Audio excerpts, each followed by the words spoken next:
Police Commissioner Michael Harrison says the mayor is at a national conference, in fact, discussing violence. Mayor Brandon Scott is out with a new statement this afternoon, echoing some of the same comments we have heard from him before following particularly violent days or weekends.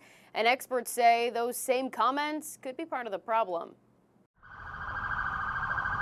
Another weekend with lives lost on the streets of Baltimore. Saturday, someone was shot every 2.5 hours.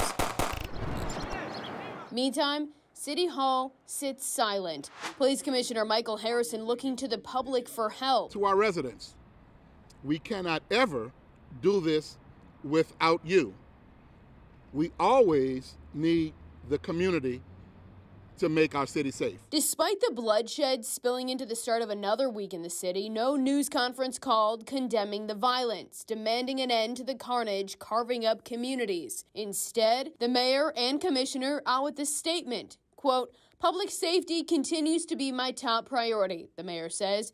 "We know we have to do better as a city, as a community, and as individuals to ensure that these shameless acts of violence do not continue to plague our communities." That statement coming after I sent questions to the mayor asking why there wasn't any comment or news conference made earlier, and when will there be an expedited sense of urgency from leadership to tackle the violence in Baltimore? Richard Vatz, a rhetoric professor at Towson University, calls the lack of response part of the problem. When you have a city that is so out of control that you cannot even palliate this by saying, we understand the problem and here's what we're going to do that's new. And so that might have an effect. Not get angry when people ask you why your plans have had no effect. The mayor has a history of growing frustrated with questions about his 5-year crime plan. You said that you believe your 5-year crime plan is working. No, I think Mackenzie, I'll just cut you off and just start talking. But the violence is on the minds of people stretching beyond Baltimore city limits.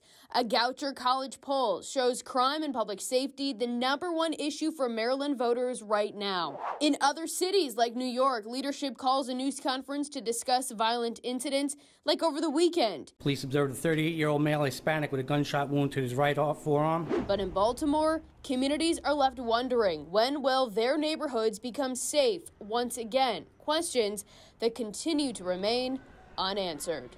In the meantime, Mayor Scott says he continues to have confidence and have faith in the police department to hold people accountable. In Baltimore, Mackenzie Frost, Fox 45 News.